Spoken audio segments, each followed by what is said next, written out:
കണ്ടുകണ്ടങ്ങിരിക്കും ജനങ്ങളെ കണ്ടില്ലെന്ന് നടിക്കുന്നതും ഭവാൻ എന്ന് പണ്ട് കവി പൂന്താനം പാടിയിട്ടുണ്ട്.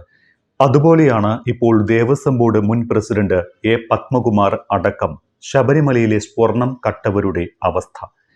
കഴിഞ്ഞ ദിവസം അറസ്റ്റിലായ എ പത്മകുമാർ മുൻ MLA ആണ്, മുൻ ദേവസ്വം ബോർഡ് പ്രസിഡന്റാണ്, ഒപ്പം ഭരണ പാർട്ടിയുടെ ജില്ലാ കമ്മിറ്റി അംഗമാണ്.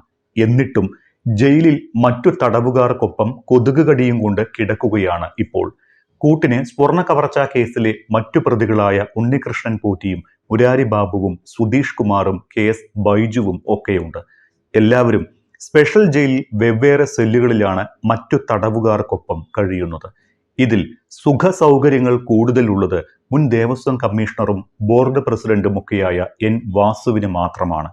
74-കാരനായ വാസു മറ്റു തടവുകാർക്കൊപ്പമല്ല, ഒറ്റയ്ക്കൊരു സെല്ലിലാണ് കഴിയുന്നത്. ഈ സെല്ലിൽ കട്ടിലും ഫാനും അടക്കമുള്ള സൗകര്യങ്ങളുണ്ട്. ഇടയ്ക്കിടെ ഡോക്ടർ പരിശോധിക്കുകയും ചെയ്യും. കൊട്ടാരക്കര സബ് ജയിലിലായിരുന്ന N വാസു ഹൃദ്രോഗ ബാധിതനാണ് എന്നതിനാൽ ചികിത്സ നൽകണമെന്ന ഡോക്ടറുടെ നിർദ്ദേശപ്രകാരമാണ് പൂജപ്പുര സെൻട്രൽ ജയിലിലെ ആശുപത്രി സെല്ലിലേക്ക് മാറ്റിയത്. മുൻ MLA എന്ന നിലയിൽ പത്മകുമാറിന് പ്രത്യേക സൗകര്യം കൊടുക്കേണ്ടതുള്ളതിനാൽ ഇദ്ദേഹത്തെയും പൂജപ്പുര ജയിലിലേക്ക് ഉടൻ മാറ്റിയേക്കുമെന്നാണ് വിവരം. ശബരിമലയിൽ നിന്ന് സ്വർണം കവർച്ച ചെയ്ത കേസിൽ സ്വന്തം കഴുത്തിൽ കുരുക്കിട്ടത് പത്മകുമാർ സ്വയമാണ് എന്ന് പറയേണ്ടി വരും. പത്മകുമാറും വാസുവും മറ്റ് ബോർഡ് അംഗങ്ങളും ചേർന്നുള്ള ഒരു ഗൂഢാലോചനയായിരുന്നു ഇത്. അതിനൊരു കഥയുണ്ട്. സ്വർണം പിത്തളയും പിത്തള പിന്നീട് ചെമ്പുമായ കഥ. വാസുവും കൂട്ടരും ചേർന്ന് എഴുതിവെച്ച പിത്തള എന്ന വാക്ക് വെട്ടി അതിൽ ചെമ്പ് എന്ന് സ്വന്തം കൈപ്പടയിൽ എഴുതുകയായിരുന്നു പത്മകുമാർ. സ്വന്തം കൈപ്പടയിൽ എഴുതിയ ഈ കുറിപ്പിലാണ് പത്മകുമാർ കുരുങ്ങിയത്. ഒപ്പം മറ്റു 2 ബോർഡ് അംഗങ്ങളെ കൂടി അന്വേഷണ നിഴലിലാക്കിയതും. 2019 കട്ടിളപ്പാളിയിലെ സ്വർണം തട്ടിയെടുക്കാൻ നടന്ന ഗൂഢാലോചനയിൽ പിത്തള എന്ന വാക്കാണ് ആദ്യഘട്ടത്തിൽ നിശ്ചയിച്ചിരുന്നത്. അന്ന് ദേവസ്വം കമ്മീഷണറായിരുന്ന വാസുവും ഉദ്യോഗസ്ഥരായ മുരാരി ബാബുവും സുധീഷ് കുമാറും അടക്കമുള്ളവർ റിപ്പോർട്ടിൽ എഴുതി വെച്ചതും പിത്തള എന്നായിരുന്നു. കാരണം പിത്തളയ്ക്ക് സ്വർണത്തിന്റെ നിറമാണ് എന്നത് തന്നെ.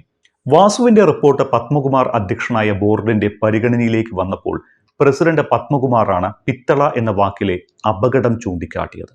ശബരിമല ശ്രീകോവിലിൽ പിത്തളയാണ് ഉപയോഗിച്ചിരിക്കുന്നത് എന്ന് പറയുന്നത് ഒരു കുറച്ചിലല്ലേ, അതുകൊണ്ട് ചെമ്പായിക്കോട്ടെ എന്ന് പത്മകുമാർ പറഞ്ഞു. പിത്തള വെട്ടി സ്വന്തം കൈപ്പടയിൽ ചെമ്പ് എന്നെഴുതുകയും ചെയ്തു.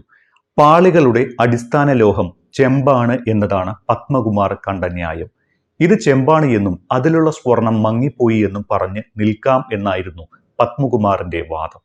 അതിനോട് ദേവസ്വം ബോർഡിലെ മറ്റംഗങ്ങളായ KT ശങ്കർദാസ്, പാലവിള വിജയകുമാർ എന്നിവർ യോജിക്കുകയും ചെയ്തു. പത്മകുമാറിന്റെ റിമാൻഡ് റിപ്പോർട്ടിലും പിത്തള വിഷയം പരാമർശിക്കുന്നുണ്ട്. പത്മകുമാറിന്റെ ഇതുവരെയുള്ള വാദം പൊളിച്ചുകൊണ്ടാണ് ഈ വിവരങ്ങളൊക്കെ പുറത്തു വരുന്നത്. എല്ലാം ഉദ്യോഗസ്ഥർ കാണിച്ച പണിയാണ് എന്നും ഉദ്യോഗസ്ഥർ തന്നത് പാസാക്കി എന്നുമാണ് ഇതുവരെ പത്മകുമാർ പറഞ്ഞിരുന്നത്. എന്നാൽ സ്വന്തം കൈപ്പടയിൽ തന്നെ തിരുത്തിയ റിപ്പോർട്ട് തെളിവായപ്പോൾ പത്മകുമാറിന്റെ കള്ളത്തരം പൊളിഞ്ഞു. താൻ ദേവസ്വം കമ്മീഷണറായിരിക്കെ ഓഫീസിൽ പത്മകുമാർ ഇടപെട്ടുവെന്ന് N വാസുവും മൊഴി നൽകിയിട്ടുണ്ട്. ഫയലുകൾ പരിശോധിച്ചിരുന്നതായും മറ്റു ഓഫീസുകളിലും പോയി ഉദ്യോഗസ്ഥരെ കൊണ്ട് രേഖകൾ തിരുത്തിച്ചതായും പത്മകുമാറിനെ കുരുക്കിലാക്കി N വാസു മൊഴി നൽകിയിട്ടുണ്ട്. സ്വർണ്ണക്കൊള്ളയ്ക്ക് ഉണ്ണികൃഷ്ണൻ പോറ്റിക്ക് വഴിയൊരുക്കിയത് പത്മകുമാറാണ് എന്നാണ് പ്രത്യേക അന്വേഷണ സംഘം പറയുന്നത്. സ്വർണ്ണപ്പാളികൾ പോറ്റിയുടെ കൈവശം കൊടുത്തുവിടാൻ ബോർഡിൽ ആദ്യം നിർദ്ദേശിച്ചതും പത്മകുമാർ ആയിരുന്നു. ബോർഡിന് മാത്രമായി തീരുമാനമെടുക്കാനാകില്ല എന്ന് ശങ്കർദാസും വിജയകുമാറും നിലപാടെടുത്തതോടെ ഈ നീക്കം നിലച്ചു. പിന്നീട് ഉദ്യോഗസ്ഥ ശുപാർശയോടെ ഔദ്യോഗിക രേഖയാക്കി ഫയൽ നീക്കം തുടങ്ങി.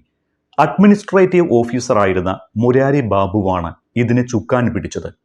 ഇതിനായി പത്മകുമാർ ഓഫീസുകളിലെത്തി ഉദ്യോഗസ്ഥരെ സമ്മർദ്ദം ചെലുത്തുകയും ചെയ്തു. ഇതിനിടയിൽ N വാസുവിന്റെ ഫയലും എത്തി. പിന്നാലെ ഒരു പരിശോധനയുമില്ലാതെ സ്വർണ്ണപ്പാളി പോറ്റിക്ക് കൊടുക്കാൻ തീരുമാനിക്കുകയായിരുന്നു. പോറ്റിയും പത്മകുമാറും അടുത്ത ബന്ധമായിരുന്നു. പലപ്പോഴും പത്മകുമാറിന്റെ സഹായി എന്ന നിലയിലോ ബോർഡ് അംഗം എന്ന നിലയിലോ ഒക്കെ പോറ്റി ദേവസ്വം ബോർഡ് ആസ്ഥാനത്ത് ഉണ്ടായിരുന്നു. പ്രസിഡന്റിന്റെ നിർദ്ദേശം ഉദ്യോഗസ്ഥരെ ഫോണിൽ അറിയിച്ചിരുന്നതും പോറ്റിയായിരുന്നു. സ്വർണ്ണ കൊള്ളയ്ക്ക് മാത്രമല്ല, വീണ്ടും സ്വർണം പൂശാൻ അന്യ സംസ്ഥാനങ്ങളിൽ നിന്നടക്കം സ്പോൺസർഷിപ്പ് സമാഹരിക്കാനും പോറ്റിക്ക് അനുമതി നൽകിയതും പത്മകുമാറായിരുന്നു. പത്മകുമാർ കുടുങ്ങിയത് CPM-നെയും കുരുക്കിലാക്കും. മുൻ MLA-യും പാർട്ടി ജില്ലാ കമ്മിറ്റി അംഗം കൂടിയായ പത്മകുമാറിന്റെ അറസ്റ്റിന് CPM രാഷ്ട്രീയമായി തന്നെ മറുപടി പറയേണ്ടി വരികയും ചെയ്യും. പക്ഷേ പത്മകുമാറിനെതിരെ തിരക്കിട്ട് ഒരു നടപടിക്ക് CPM ഇപ്പോൾ തയ്യാറായേക്കില്ല. കാരണം അറസ്റ്റ് നടന്നതിന് പിന്നാലെ പാർട്ടി നടപടിയെടുക്കുന്നത് തെറ്റ് സംഭവിച്ചു എന്നത് പാർട്ടി സമ്മതിക്കുന്നതിന് തുല്യമാകും. ഇത് തദ്ദേശ തെരഞ്ഞെടുപ്പ് ആസന്നമായ ഈ ഘട്ടത്തിൽ പാർട്ടിക്ക് തിരിച്ചടിയാകുകയും ചെയ്യും. അതുകൊണ്ട് തന്നെ പത്മകുമാറിനെതിരായ അന്വേഷണത്തിന്റെ വിശദാംശങ്ങൾ പുറത്തു വന്ന ശേഷം ആവശ്യമെങ്കിൽ നടപടികൾ ആലോചിക്കാമെന്നതാണ് പാർട്ടി നിലപാട്. പത്മകുമാർ അറസ്റ്റിലായി എങ്കിലും നിലവിൽ കുറ്റാരോപിതൻ മാത്രമാണ് എന്ന സംസ്ഥാന സെക്രട്ടറി MV ഗോവിന്ദന്റെ നിലപാട് ഈ വിഷയത്തിൽ പാർട്ടി എടുക്കാൻ പോകുന്ന നയസമീപനങ്ങളുടെ സൂചന കൂടിയാണ്. അതോടൊപ്പം തന്നെ പത്മകുമാറിനെയും വാസുവിനെയും ന്യായീകരിച്ച് പ്രതിരോധം തീർക്കാനും പാർട്ടി മുതിരില്ല. ഇരുവരെയും ന്യായീകരിക്കുന്ന നിലപാട് കൈക്കൊള്ളുന്നത് പൊതുബോധ്യത്തിന് എതിരാകുമെന്ന് പാർട്ടിക്ക് നന്നായി അറിയാം. അത് തെരഞ്ഞെടുപ്പിലടക്കം പാർട്ടിക്ക് തിരിച്ചടിക്കും. അതേസമയം സ്വർണ്ണക്കൊള്ളയിൽ കുറ്റം ചെയ്തവർ ആരായാലും മുഖം നോക്കാതെ നടപടിയെടുക്കുമെന്ന നിലപാടായിരിക്കും പാർട്ടി സ്വീകരിക്കുക. ഇക്കാര്യത്തിൽ P ജയരാജനും EP ജയരാജനും നടത്തിയ സമൂഹ മാധ്യമ കുറിപ്പുകളിലും പത്മകുമാറിനെ പ്രതിരോധിച്ച് ഉദ്യോഗസ്ഥ വീഴ്ചയിലേക്ക് വിരൽ ചൂണ്ടുന്നുണ്ട്. ഉദ്യോഗസ്ഥരെ നയിക്കുന്നതിലുണ്ടായ ഭരണപരമായ വീഴ്ചയാണ് മോഷണത്തിലേക്ക് നയിച്ചത് എന്ന് പറഞ്ഞ ജയരാജന്മാരുടെ നിലപാട് പാർട്ടിക്കോ സർക്കാരിനോ ഇക്കാര്യത്തിൽ ആരെയും സംരക്ഷിക്കേണ്ടതില്ല എന്നാണ് പറഞ്ഞു വെക്കുന്നത്. പത്മകുമാറിനെ അടുത്ത ദിവസം കസ്റ്റഡിയിൽ വാങ്ങി മുൻ ബോർഡ് അംഗങ്ങളായ KP ശങ്കരദാസ്, N വിജയകുമാർ എന്നിവരെ വിളിച്ചു വരുത്തി ഒപ്പമിരുത്തി ചോദ്യം ചെയ്യുമെന്നാണ് വിവരം. ബോർഡ് ഉദ്യോഗസ്ഥരെയും കമ്മീഷണറെയും കുറ്റപ്പെടുത്തിയാണ് പത്മകുമാർ കഴിഞ്ഞ ദിവസം മൊഴി നൽകിയത്. KP ശങ്കരദാസും N വിജയകുമാറും മുൻപ് പറഞ്ഞ കാര്യങ്ങൾ ഉറപ്പുവരുത്തുന്നതിനാണ് ഒരുമിച്ച് ചോദ്യം ചെയ്യുന്നത്. വാസുവിന്റെ റിപ്പോർട്ട് തിരുത്തി ഒപ്പിട്ടത് പത്മകുമാർ തന്നെയാണെന്ന് ഇരുവരും നേരത്തെ പറഞ്ഞിട്ടുണ്ട്. ഒപ്പും പത്മകുമാറിൻ്റെതാണ് എന്ന് ഇരുവരും സ്ഥിരീകരിച്ചു. ഈ ചോദ്യം ചെയ്യലിന് ശേഷം മുൻ ദേവസ്വം മന്ത്രി കടകംപള്ളി സുരേന്ദ്രനെയും ചോദ്യം ചെയ്തേക്കുമെന്നാണ് വിവരം. പത്മകുമാറിന്റെ മൊഴിയാണ് കടകംപള്ളിക്ക് കുരുക്ക്. സർക്കാരിനും പോറ്റി അപേക്ഷ നൽകിയിരുന്നു. പരിശോധിച്ച് ഉചിത തീരുമാനമെടുക്കാൻ സർക്കാർ നിർദ്ദേശിച്ചു എന്നീ മൊഴികളിൽ വ്യക്തത വരുത്താനാണ് കടകംപള്ളിയെ ചോദ്യം ചെയ്യുക. ഇത് CPM ഉണ്ടാക്കാൻ പോകുന്ന ആഘാതം ചില്ലറയാകില്ല. വാസുവിനെയും പത്മകുമാറിനെയും പ്രതിരോധിച്ചതുപോലെ അത്ര എളുപ്പമാകില്ല കടകംപള്ളി സുരേന്ദ്രന്റെ പങ്ക് വെളിപ്പെട്ടാലുള്ള പ്രതിരോധം. അതിന് സന്നാഹങ്ങൾ ഒരുപാട് വേണ്ടിവരും പാർട്ടിക്ക്.